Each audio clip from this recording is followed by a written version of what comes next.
Sebelumnya kita kenalan dulu nggak sih?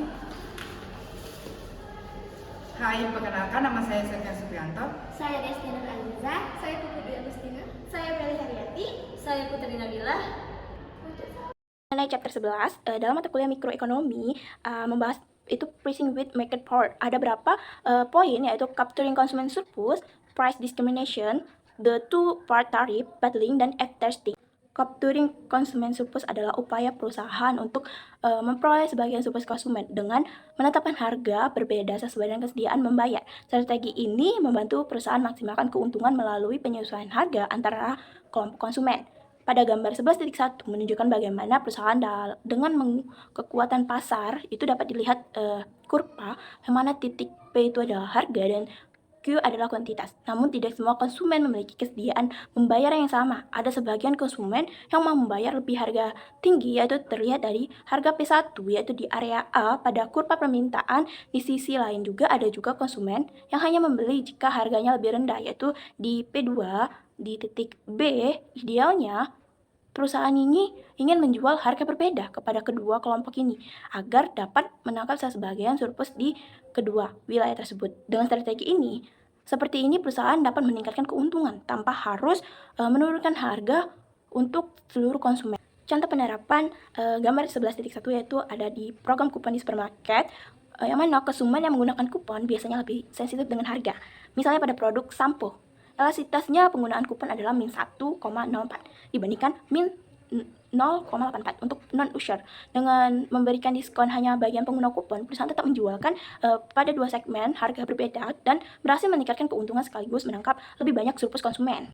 Selanjutnya, price discrimination. Pada bagian ini menjelaskan konsep diskriminasi harga dalam ekonomi mikro. Yang pertama ada reservasi harga, yaitu harga maksimum yang bersedia dibayar oleh pihak konsumen. Yang kedua ada first degree price discrimination, di mana perusahaan akan mengenakan harga yang berbeda kepada setiap konsumen. Jika hal ini dilakukan secara sempurna, maka perusahaan akan dapat menangkap seluruh surplus konsumen yang ada.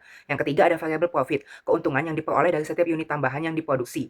Jadi, dalam praktiknya, perusahaan jarang menerapkan diskriminasi harga derajat pertama secara sempurna karena sulit mengetahui harga reservasi setiap individunya. Namun, maskapai dan banyak perusahaan lain mendekatinya dengan strategi diskriminasi harga derajat kedua atau memberikan pilihan menu harga berdasarkan ketentuan pembelian. Dan derajat ketiga, membedakan harga antar segmen pasar, misalnya bisnis versus rekreasi. Strategi ini memungkinkan perusahaan mendekati hasil efisien dari sudut pandang produsen dan meningkatkan profitabilitas, meskipun menimbulkan argumen terkait efisiensi dan juga keadilan di pasar. Nah, selanjutnya ada contoh dari praktik harga diskriminasi pada contoh kasus 11.2. Pada kasus ini menggambarkan bagaimana maskapai penerbangan menerapkan strategi harga yang berbeda untuk jenis tiket yang sama atau penerbangan pulang pergi dari New York ke Los Angeles dengan kategori dan ketentuan yang berbeda. Untuk harga tiket first class mencapai sekitar $2.000, sedangkan regular ekonomi sekitar $1.000, dan tiket diskon dapat diperoleh dengan harga serendah $200, biasanya dengan syarat pembelian lebih awal atau menginap satu malam sesuai dengan ketentuannya. Perbedaan ini menunjukkan adanya segmentasi konsumen berdasarkan karakteristik dan perilaku mereka dalam memilih. Jika kita lihat data elastisitas permintaan pada tabel memperlihatkan bahwa penumpang first class itu memiliki elastisitas harga kurang dari 1, yang berarti inelastis sebesar min 0,3. Artinya mereka kurang sensitif terhadap perubahan harga. Untuk penumpang ekonomi unrestricted memiliki elastisitas yang kurang dari 1 juga, sebesar min 0,4, sama-sama relatif inelastis. Sedangkan tiket diskon memiliki elastisitas min 0,9, menandakan konsumen segmen ini lebih responsif terhadap perubahan harga. Elastisitas pendapatan juga berbeda dengan tiket diskon paling tinggi 1,8. Hal ini mengindikasikan bahwa perjalanan rekreasi meningkat tajam ketika pendapatannya itu naik.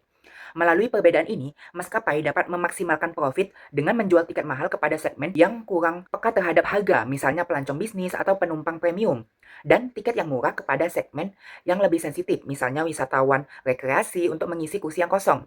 Praktik ini merupakan bentuk price discrimination yang memungkinkan maskapai memperoleh profit yang lebih tinggi dengan memanfaatkan perbedaan elastisitas antar segmen pasar. 1. Intertemporal price discrimination, diskriminasi harga antar waktu. Perusahaan mengubah harga dari waktu ke waktu untuk memisahkan tipe konsumen berdasarkan kesabaran atau kemampuan untuk membayar. Contohnya seperti HP baru dan tiket bioskop. Kita melihat kondisi pada saat baru rilis, harga akan sedikit mahal ditunjukkan untuk konsumen yang tidak sabaran dan rela membayar lebih. Setelah beberapa waktu, kondisi harganya akan turun supaya menarik konsumen yang lebih sensitif terhadap harga pasar atau disebut dengan pasar massal. Tujuannya untuk menangkap keuntungan dari kedua kelompok konsumen yang berbeda lewat perubahan harga dengan seiringnya waktu.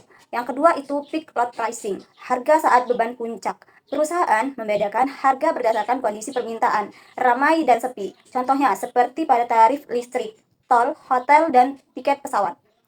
Pada saat permintaan tinggi atau jam sibuk, mungkin musim pada saat ramai itu harga akan meningkat sedikit naik, dan kondisi pada saat permintaan rendah atau jam sepi maupun musim pada saat sepi harga akan sedikit menurun. Tujuannya untuk permintaan dan kemaksimalan keuntungan saat kapasitas terbatas. Intinya, persamaan kedua strategi ini sama-sama menggunakan waktu atau kondisi permintaan untuk mengubah harga dengan tujuan mengambil keuntungan sebesar-besarnya dari karakter konsumen dan situasi pasar. Lalu, tarif dua bagian. Ini merupakan bentuk penetapan harga di mana konsumen dikenai biaya masuk dan biaya penggunaan. Pada gambar 11.9 ini, gambar tarif dua bagian dengan konsumen tunggal.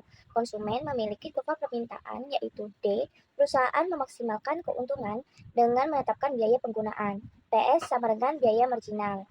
Dan biaya masuk T sama dengan biaya seluruh surplus konsumen. Logikanya, perusahaan menetapkan biaya pemakaian setara dengan biaya marginal. Biar orang tetap mau pakai produknya, lalu menarik biaya masuk sebesar nilai surplus yang akan didapat konsumen. Dengan begitu, perusahaan bisa menyedot hampir seluruh surplus tanpa menghalangi konsumsi. Selanjutnya ada strategi bundling, yaitu menjual dua atau lebih produk dalam satu paket harga. Bundling bisa meningkatkan keuntungan, karena konsumen biasanya menilai produk dengan cara berbeda.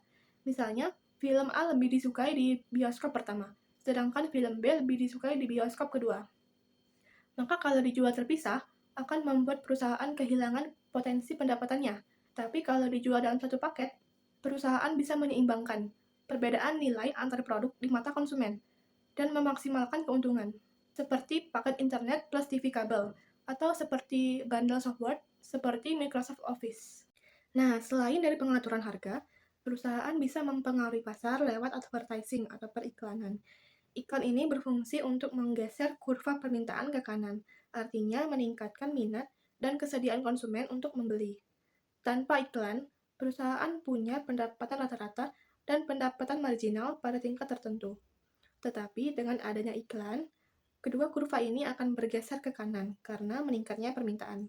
Walaupun biaya rata-ratanya naik karena biaya promosi, perusahaan tetap bisa memperoleh keuntungan yang lebih besar jika iklannya efektif.